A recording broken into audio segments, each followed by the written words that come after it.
Father in heaven, it's no secret at all. When you think of your children, how far they are from home. Two tender tears fall from your eyes, and your cries shake the world. Cannot bear to see you this way.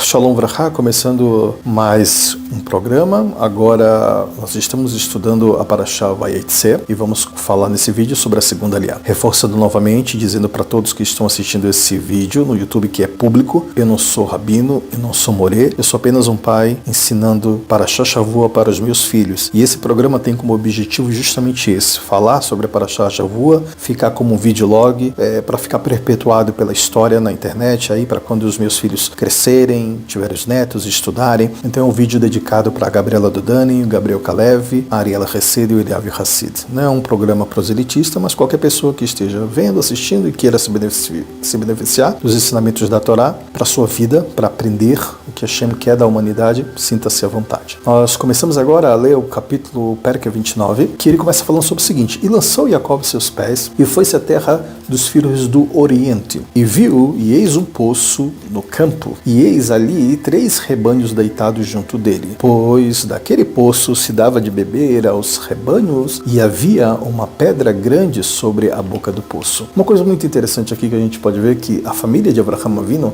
tanto Avraham como Isaac e agora Yaakov, todos eles têm alguma coisa a ver com poço. O que significa um poço? Eu falei em alguns vídeos passados que o poço é algo que é muito difícil de você cavar um poço. Requer sacrifício, requer tempo, requer esforço, requer também até risco de vida, porque você está cavando lá. E a profissão de Avraham Avinu era essa, de cavar poços. Isaac recavou poços também, e aqui a gente vê novamente o poço, a água. A gente vê Eliezer falando sobre o poço, ainda a Rivka dando água. A gente vai ver mais lá na frente o próprio Moshe Rabbeinu também, o poço de Miriam, né? Então, quer dizer, a questão do poço é muito interessante. E o que significa o poço? Essa é uma interpretação minha. Eu buscando, o poço é água. A água é vida. Até o pão precisa da água. E a gente vê a importância que tem do poço. Então, para que a gente possa realmente ter água nas nossas vidas, a gente tem que cavar, a gente tem que se esforçar. E tem que também compartilhar, porque o objetivo de Avraham Avinu e de Isaac, quando eles cavavam esses poços, era de compartilhar com as outras pessoas a vida, de idade, de tzedakah, de bondade e verdade.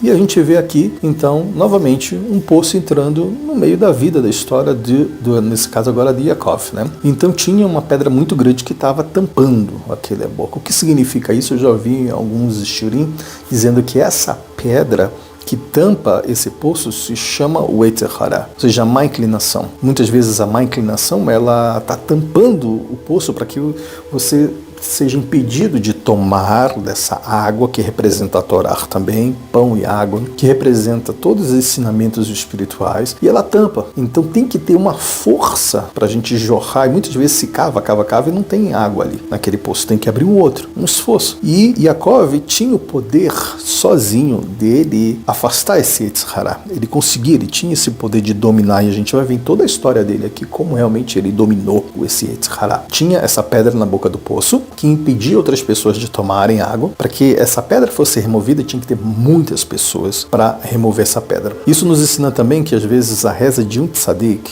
uma pessoa justa, consegue mover os céus, consegue ser respondida muito rápido, e que muitas vezes nós que somos meros mortais, pessoas simples, temos que participar do minyan, rezar em tzibur, com a Kehillah, para que as nossas tefilot sejam ouvidas. Precisa de um esforço maior coletivo. E os tzadikim, ele sozinho consegue remover uma pedra. Tinha essa pedra na boca do poço, e juntavam-se ali os rebanhos e removiam a pedra sobre a boca do poço. E davam de beber ao rebanho e tornavam a pôr a pedra sobre a boca do poço, no seu lugar. E disse-lhes Yaakov: meus irmãos, é interessante, já vi alguns rabinos falando sobre isso também, que olha como Yaakov é. Ele chamou de Haverim, acho que é isso. Ok, Yaakov chama eles então de meus irmãos aqui. De onde vocês são?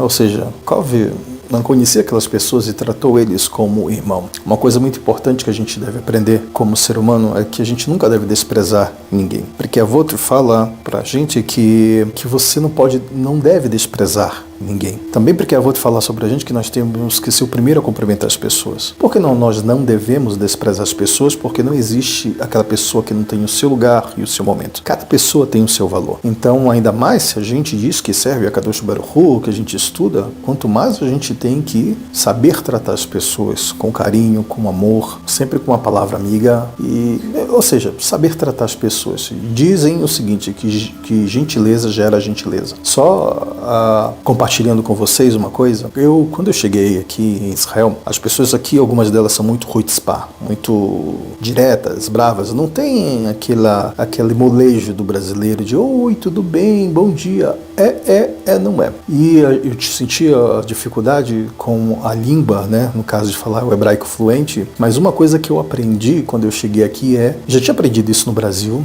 Eu aprendi com o Dr. Laí Ribeiro, quando eu estudava para ser gerente, professor de curso profissionalizante, ele fala sobre um curso que tem no atendimento ao cliente de marketing e venda no varejo, que ele diz que gentileza gera gentileza. Mas isso é uma verdade também judaica, porque a gentileza, ela quebra qualquer barreira de língua. Você pode não falar inglês, hebraico, italiano, português, mas se você for gentil com outras pessoas, elas serão gentis com vocês também. Tem uns que não. Tem uns que você vai ser gentil, quanto mais gentil, mais grosso eles vão ser com você. Esse é um problema da pessoa. A gentileza gera gentileza. E a gente vê aqui o Yaakov justamente sendo gentil, chamando eles de irmão. E aí, meus irmãos, batendo um papo. Por que vocês estão parados aqui? O que aconteceu? Vocês precisam de ajuda? Ele nem conhecia essas pessoas, ele chamou de irmão. Ou seja, gentileza gera gentileza. E aqui alguns motoristas de ônibus são bem bravos. Mas todas as vezes que eu entrava nos ônibus, eu dizia Habib, Todarabá, Habib, muito obrigado, saúde, paz. E todas as vezes eu tratava dessa maneira.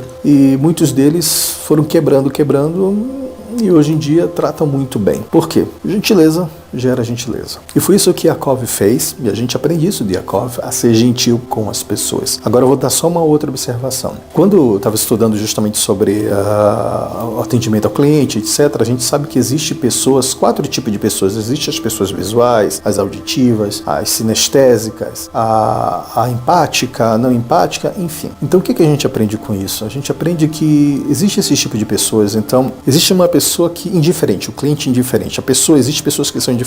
Esse tipo de pessoas, quanto mais você trata bem, pior elas te tratam. Esse tipo de pessoas você deve evitar o mínimo contato com ela. Você pode ter contato com ela, mas evite o mínimo. Por quê? Porque você vai fazer tudo que tiver ao seu alcance para tratar bem, para tentar ser um bom amigo, e tudo que você fizer não vai agradar. Esse tipo de pessoas você deve ter relação com ela interpessoal rápida, não prolongue muito, porque você vai acabar sofrendo, porque elas não vão valorizar nada de bom que vocês façam por ela. Então a gente chama de tipo de cliente ou pessoas, o cliente indiferente. Então nesse caso o problema é da pessoa, não seu. Mas por que eu estou falando isso? Porque é sempre bom você ser gentil, ter gentileza, como eu falei, gentileza gera gentileza.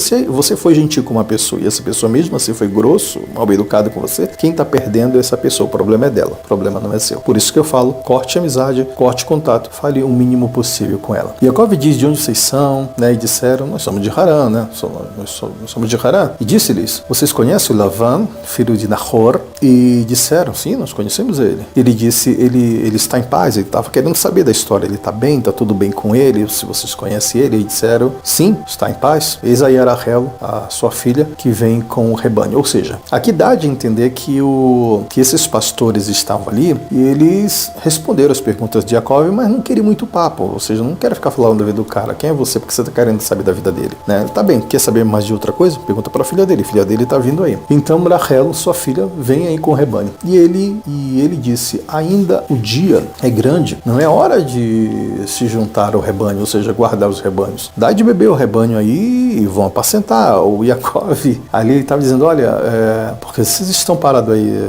porque vocês não trabalham, é esse o costume? O que é? Yaakov estava dizendo, se esses rebanhos, uma explicação mais profunda que tem no Midrash, ele disse, se esses rebanhos são de vocês estão fazendo errado em deixar o rebanho parado desse jeito, levem ele para pastar. Agora, se os rebanhos não forem de vocês, forem de outras pessoas, e vocês são servos, vocês estão fazendo um serviço pior ainda, porque vocês estão enganando o chefe de vocês, o mestre. Tem que dar água e tem que apacentar. Então, quer dizer, parece que Yaakov é meio enxerido nesse momento. O que ele tem a ver com isso? Yaakov justamente aprendeu o que não deve se fazer como Caim fez. Caim, existe aquele tipo de pessoas que dizem: o que eu tenho a ver com a vida do meu irmão? O que eu tenho a ver com a vida do meu próximo? Ele faz o que ele quiser. O problema é dele. Pessoas que se fecham no seu mundo e dane-se, não tô nem aí. Isso não é um comportamento judaico, um comportamento de quem estuda as escrituras e que serve a Hashem. Dizem os nossos sábios que o costume judaico é que cada judeu é responsável pelo judeu. Yaakov vai um pouco mais além. Ele não é só responsável pelo judeu, mas ele se importa com a humanidade, assim como seu pai,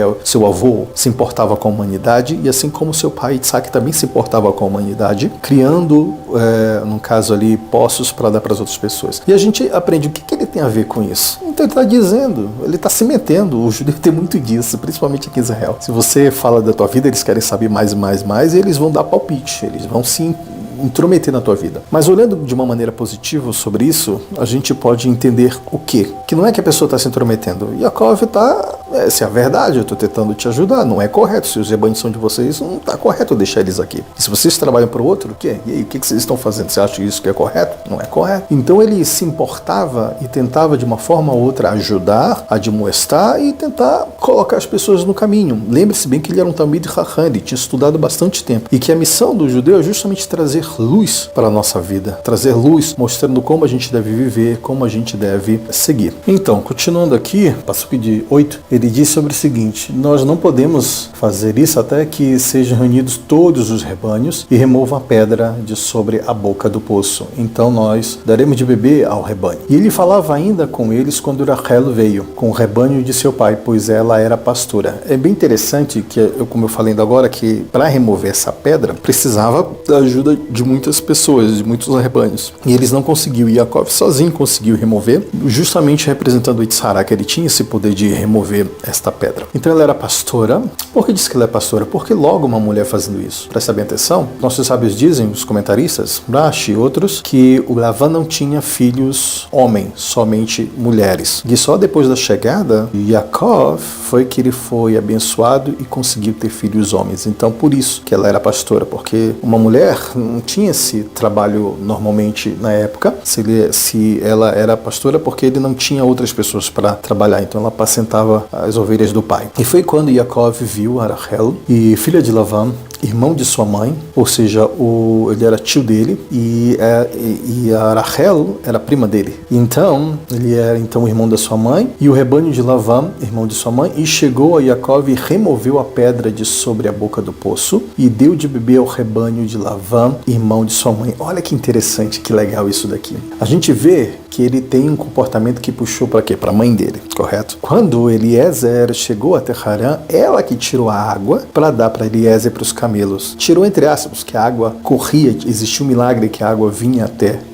a Rivka, perdão. Então, e ele tem essa característica da mãe, ou seja, ele conseguiu remover e ele tirou a água agora e ele foi que deu para a prima dele. Muito interessante isso daí. Então ele removeu a pedra sobre a boca e deu então para os rebanhos, de Lavan, que era irmão da sua mãe. E beijou Yaakov a Rachel e levantou sua voz e chorou. O que significa isso? Ele vai lá e beija ela do nada e depois começa a chorar e ela não empurrou ele. Quem é você? Você tá louco? Tá me xingue? Quem é você? Nem me conhece, já vem me abraçando, me beijando e ela não tinha tsiniut, não deu um cotovelão nele. Quem é você? Tá me agarrando à força, me beijando? Diz que ele beijou ela. Eu não tenho os detalhes, se foi na bochecha, se foi nos lábios, não sei. Eu só sei dizer que ele chorou e levantou a sua voz e chorou. Por que ele chorou? Primeiro, tem duas explicações aqui. Os nossos sábios dizem que ele chorou porque ele chegou sem nenhum dinheiro, sem nenhuma provisão para dar como dote do casamento. Ele chegou somente com a roupa do corpo e com o cajado dele, já vou explicar o porquê. Então diz que ele se entristeceu, Ou seja, sou um cara ferrado, não tenho dinheiro, não tenho nada e queria casar, despido. E diz mais os nossos sábios que uma pessoa quando não tem dinheiro, uma pessoa pobre, ela é considerada uma pessoa morta, porque ela não tem de onde tirar proveito. Então ela é considerada como se fosse uma pessoa morta, então ele chorou por causa disso. Os sábios dizem também que ele chorou por profecia. Teve o Ruach HaKodesh, teve uma profecia para ele, o Espírito de Santidade, mostrando que ele iria casar com ela realmente, mas ela não seria enterrado ao lado dele em Maharat Machpelah, ou seja, na tumba dos patriarcas. patriarcas que fica aqui em Hebron, aqui próximo. Então, isso que significa ele ter chorado. Uma outra coisa, e anunciou Yaakov a Rachel que ele era irmão. Primeiro ele beijou, só depois que ele anunciou, olha, eu sou irmão, que ele era irmão, parente do pai dela, e que era filho de Rivka, de Rebeca, e ela, então, naquele momento, correu e deu a notícia para o seu pai. Ela correu e falou para o seu pai. E tendo ouvido isso, Lavan, a fama de Yaakov, filho de sua irmã, correu ao seu encontro. Ele foi até lá, abraçou, beijou e trouxe à sua casa. Os nossos sábios também dizem por que ele correu assim. E o que significa ele abraçou, beijou? Quando ele se lembrou que na época que Eliezer tinha ido até Harã para pegar a irmã dele, a Rivka, no caso a Rebeca, para levar, veio com 10 camelos, com ouro, com prata, com muitas coisas, e falou, pô, se o servo de Abraão veio com tanto dinheiro, agora o neto dele, né, deve vir com muito dinheiro também, eu vou me dar bem nessa situação. Quando ele viu o sobrinho sem nada, só com a roupa do corpo, parece um mendigo talvez, não sei, abraçou ele para ver se ele não tinha joias escondidas no corpo, saco, não tinha nada. Aí ele beijou também para saber se na boca dele não tinha pedras preciosas, joias, então ele apalpou ele inteiro, porque ele era ganancioso, ele queria saber de din-din, de dinheiro. E aí ele veio e beijou e trouxe para casa dele. E contou Lavan todas estas coisas. Que coisas são essas? E disse-lhe Lavan, olha, verdadeiramente tu és o meu osso tu és o meu osso e minha carne, né? Tu é parente. E esteve com ele um mês. Existe um midrash que diz que quando o Yaakov saiu de Beersheba, ele saiu com providência, saiu com dinheiro, com camelo, enfim, com ouro para ele, a metade do dinheiro que o pai dele tinha dado para ele, para abençoar para ele pagar o dote, casar e etc. Mas diz que quando o Esav viu o Yaakov viajando, ele chamou o filho dele, Elifaz, se não me engano, não me lembro o nome, Eliafaz, enfim, ele mandou o filho dele foi lá e disse, olha, mata o Yaakov, o meu irmão, e depois que você matar ele, traz tudo que tem pode ficar para você. Ele faz. É o nome do filho do Esav, do Esaú, e ele pegou e disse, ok, quando ele chegou, isso voltando um pouco, antes dele partir para Harã, antes dele chegar em Betel ali, ele pegou e disse, olha, meu pai disse que eu deveria te matar, que eu deveria tirar tudo de você. E aí o Yaakov disse, olha, vamos fazer o seguinte, mas antes disso ele falou, mas como eu posso matar, tio, você? Você foi o meu rabino, você foi meu mestre. Muitas das coisas que eu aprendi foi com você, mas eu não posso também deixar de desobedecer meu pai quer que eu mate você. E ele chorou muito, se abraçaram, disse que ele chorou, que ele não queria matar o tio dele. E o Yaakov, como era um Talmid Chacham, uma pessoa muito sábia, disse o seguinte, olha, em vez de você me matar, pega tudo que eu tenho, pega meu camelo, pega tudo, me deixa, leva até a roupa do meu corpo. E aí você pode dizer para o seu pai que eu era um homem morto. E foi isso que ele fez. E Yaakov disse que ele entrou num rio, tirou toda a roupa dele e ficou sem roupa nenhuma dentro do rio. E o Elifaz levou tudo e foi embora. Mas Hashem fez com que um cavaleiro, alguém tinha sofrido um acidente e morreu. O Yaakov saiu e se vestiu com a roupa dessa pessoa. Foi assim que ele chegou em Harã como se fosse um mendigo. Mas antes também dessa viagem dele, ele voltou e estudou mais alguns anos, se não me engano, mais 7 anos ou 14 anos ele estudou na Yeshiva de Shem Yever. Ele estudou lá mais um pouco. Ele já estudava antes dele ir para Harã, ele voltou e estudou, porque era um momento importante da vida dele, diz os nossos sábios. Ele estava indo para quê? Ele estava indo justamente para casar, e ele precisava se preparar espiritualmente para toda essa jornada. Então, por isso que ele chegou lá sem dinheiro nenhum, não tinha nada. Então ele ficou um mês na casa do tio, e disse o Lavan a Yaakov, olha, se por seres meu irmão, não era irmão, era tio, e por que ele fala que é irmão? É uma maneira de dizer que era parente. A gente pode entender por aqui, porque Abraham tinha dito que Sara era irmã dele, porque o Yitzhak também disse, quando ele foi até Gerar, Avimele, ele falou para o rei Avimele, do local que ela era irmã dele também. O que significa irmão? Porque justamente era o costume de dizer, é uma ligação, irmão, né? Então ele falou, você é meu irmão e você vai me servir de graça? Só porque você é meu irmão, você vai me servir de graça? Deixa eu ver como é que tá aqui, Passuk 15. Ele chama ele de Ahi, que ele chama de irmão. Você é meu irmão? Eu acredito que Lavan estava dizendo, cara, você vai ficar aqui morando comigo? Você vai ficar morando de graça? Eu vou te sustentar? Não é. Você é meu irmão, mas, entendeu?